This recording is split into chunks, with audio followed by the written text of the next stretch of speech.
Ressentez cette sensation. Faire ce que vous voulez. Quand vous voulez. Et où vous voulez. Je n'ai jamais tenu de cigarette et donc jamais fumé jusqu'à présent. Déjà rien qu'à l'odeur j'ai envie de gerber. Puis en gros tu payes une fortune le paquet pour ensuite payer 2 fois plus pour arrêter. Je n'ai ni Snapchat, ni Facebook, ni Twitter, ni WhatsApp, ni tout ce que tu veux. Les seuls réseaux sociaux que j'ai sont Instagram et encore c'est que pour des partenariats et YouTube. Tu ressentiras peut-être un moment une certaine culpabilité dans le sens où c'est comme si on te poussait à consommer pour pouvoir ressembler à tes camarades, alors que peut-être que ça ne te correspond pas, que ça ne te ressemble pas ou que tu n'apprécies pas, ce qui est tout à fait normal. Mais je trouve ça dommage que certains, entre guillemets, ont honte de leur choix, de leurs préférences, mettent de côté ce qu'ils sont vraiment juste pour pouvoir intégrer cette fameuse majorité qu'il faut dire s'en fout complètement de toi. Je pense qu'on a compris le message dans le sens où on s'en fout si tu ne ressembles pas au mec ou à la nana sur n'importe quel réseau social, ça ne fait pas de toi quelqu'un de ringard. Et donc en gros ça serait dommage entre guillemets de refouler ce que t'aimes, ce que t'es, juste pour pouvoir ressembler aux autres. Salut, c'est OneShot et aujourd'hui on va parler de la liberté. Alors il y a plein de manières de voir la liberté, mais ce qui est important pour nous, c'est de savoir de quoi avons-nous vraiment besoin d'être libres.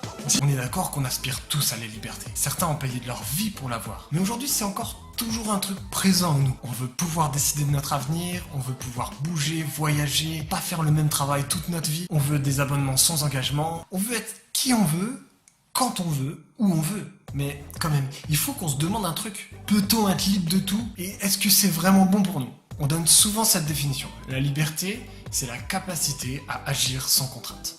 C'est sympa comme ça, mais dans la vraie vie, il faut un tout petit peu nuancer. Déjà, l'être humain lui-même a déjà des contraintes. Il a besoin de dormir, relationner, manger, travailler.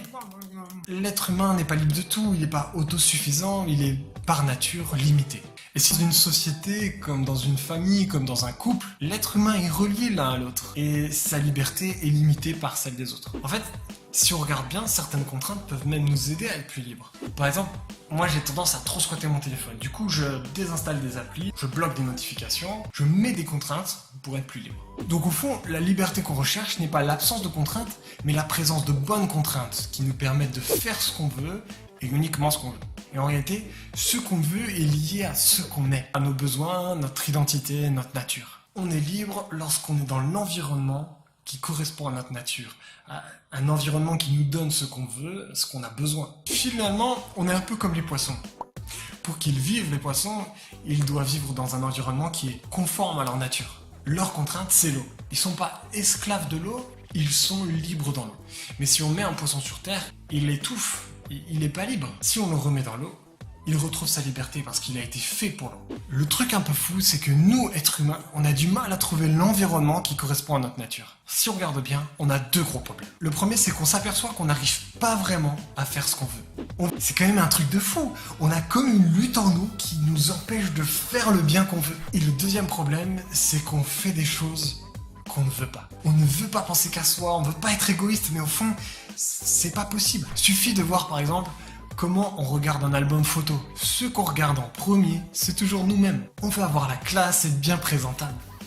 Et on sait pertinemment que c'est cet ego qui fait des dégâts dans les relations. On rêve de liberté, mais personne n'arrive vraiment à faire correspondre notre volonté avec notre réalité. Pourquoi on est comme ça? C'est pas un problème mineur, on est tous en lutte avec ça. C'est comme si on était ce poisson qui était hors de l'eau et qui n'arrive pas à retrouver la présence de bonnes contraintes et l'environnement qui est propre à sa nature.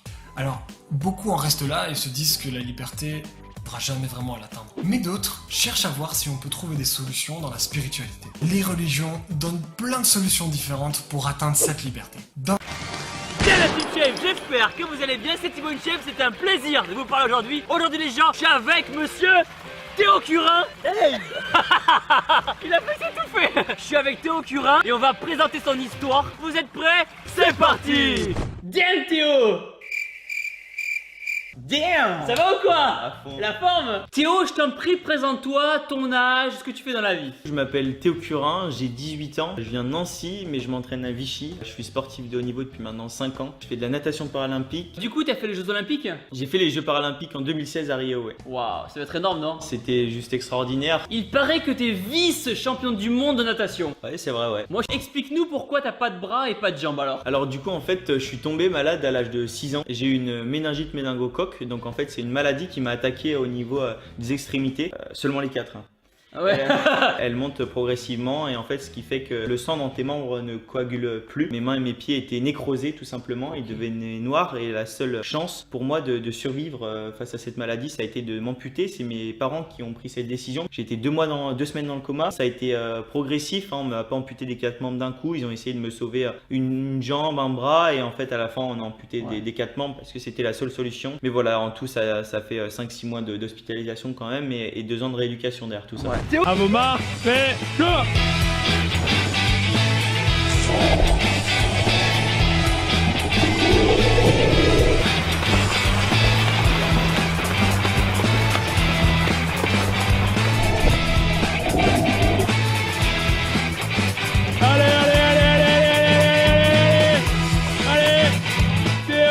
toi, une fois que tu t'es réveillé du coma, comment tu t'es senti alors? Mais moi en fait du coup j'avais 6 ans, j'étais un enfant, je réagis pas je pense comme une personne adulte, comme une personne qui a vécu des choses avant, qui a des enfants etc. Du coup moi je me pose des questions mais voilà sans trop m'en poser en fait, je veux juste sortir de l'hôpital et m'amuser avec mes potes. C'était très compliqué, c'était dur, c'était fatigant, les traitements etc. Mais voilà j'en suis vite sorti et c'était le principal. Du coup Théo, c'est quoi ton palmarès en natation alors? 2 fois vice-champion du monde sur 200 mètres et 100 mètres nage libre et vice-champion d'Europe sur 200 mètres nage libre. Pourquoi tu t'es dit un jour je vais faire la natation? Et ben en fait c'est grâce à une rencontre, la rencontre de Philippe Croison, l'homme qui a traversé la Manche à la nage en étant amputé des 4 membres comme moi. Je l'ai rencontré, je l'ai vu s'entraîner pour la traversée de la Manche, ça a été assez long parce que ce qu'il faut savoir c'est que j'avais peur de l'eau, j'avais la phobie de l'eau avant. D'accord, ah ouais. J'avais tellement envie de montrer aux gens et montrer à Philippe Croison que je pouvais faire comme lui, que je me suis entraîné petit à petit et je suis devenu ce que je suis aujourd'hui. Pour la rééducation alors comment ça s'est passé? Donc du coup voilà, je suis resté 5-6 mois à l'hôpital, mais du coup après quand on sort de l'hôpital, quand on a fini les traitements etc, il faut aller en centre de rééducation. Tous les gestes du quotidien que j'arrive à faire aujourd'hui c'est grâce à ce centre aussi parce que c'est là où j'ai repris l'école, c'est là où j'ai appris à manger, à réécrire etc, parce que je tombe malade à 6 ans, du coup c'est à partir de là, CP, tu commences à lire, tu commences à écrire, donc c'était important que je réapprenne les choses du quotidien. Du coup voilà 2 ans en tout dans ce centre. On m'a remis au sport, c'est un peu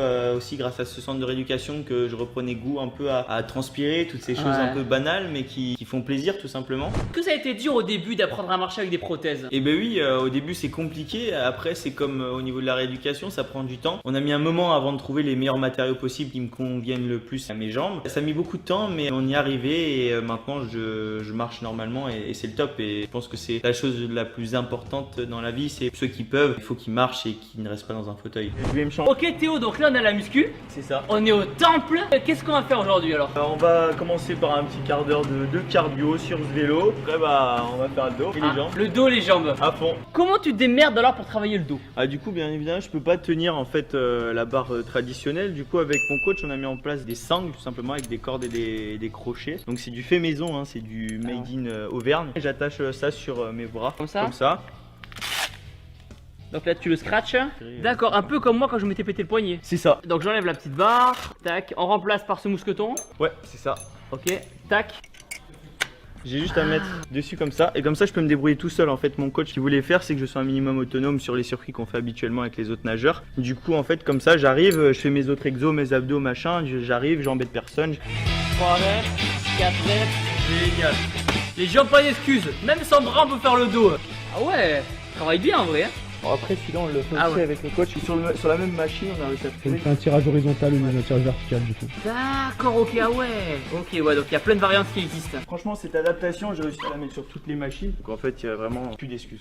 Et du coup, tu t'entraînes combien de fois par semaine? En fait je m'entraîne 2 fois par jour, très tôt le matin, de 7h à 8h30 le matin. En fait j'ai une journée lambda de cours et après je m'entraîne de 18h à 20h le soir. Et quand t'es dans l'eau, t'as quoi comme sensation en fait? En fait dans l'eau j'ai une sensation de liberté, de légèreté parce que en fait j'ai plus de prothèse, j'ai plus de fauteuil.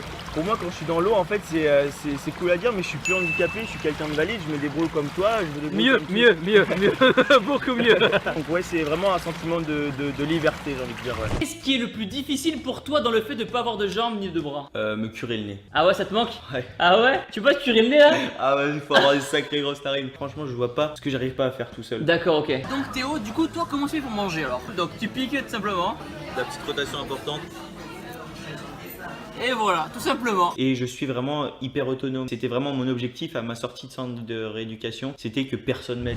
Et du coup, Théo, pour te déplacer, comment tu fais? T'as le permis? Et bah du coup, ouais, je t'ai dit que j'étais complètement autonome. Du coup, je vais te montrer, viens avec moi. Ok.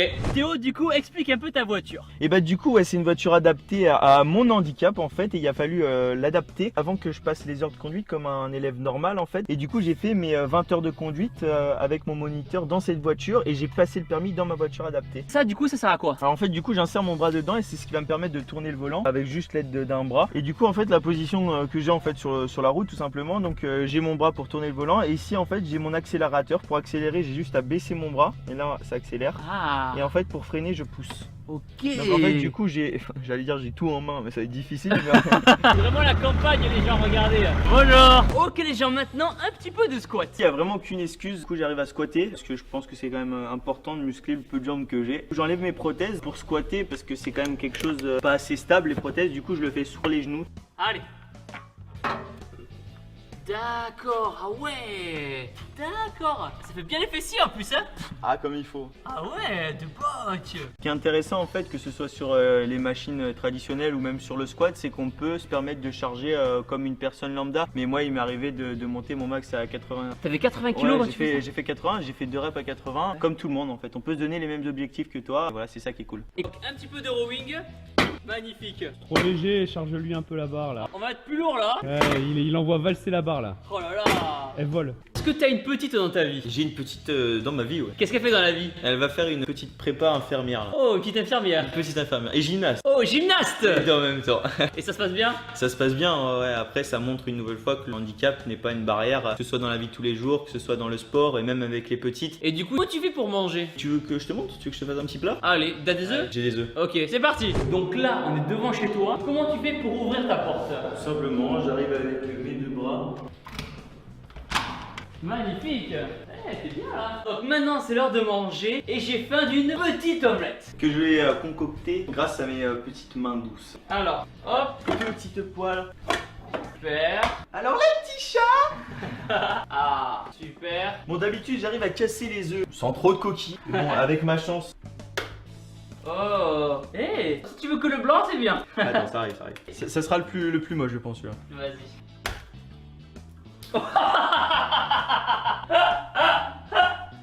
Non, les protéines. Putain, Théo. Ça m'arrive jamais, je vous jure. C'est vrai. Allez, c'est parti. Deuxième chance. Ah, Voilà. oh. Je savais. On confirme? On le confirme? J'ai le coup de main. Ça y est. Voilà, c'est bon. Théo, Ouais, ouais. c'est quoi ce petit bout de coquille là? C'est juste pour que ça croustille sous le palais. Ah, c'est fait exprès? C'est fait exprès. D'accord, c'est la fève un peu. C'est ça. On touille, on touille, on touille. La petite huile d'olive pour les bons lipides. Oh, un petit filet. Un petit filet. Hop là. Allez, c'est Allez. parti. Attention. Magnifique, elle est belle. Même Juju, elle t'en fera pas des comme ça. Je vais venir habiter ici. Alors, un peu de poivre. Ah, magnifique. On la plie? Ouais, on la plie. J'aime bien quand c'est bien fait. Hein. Ok, attends. Et oh, Voilà, tu vas me dire ce que t'en penses. c'est parti les gens, je vais goûter. Bon, j'ai déjà mangé hors caméra, hein. Mais je vais regoûter pour la caméra. Allez, vas-y, dis-moi ce que t'en penses.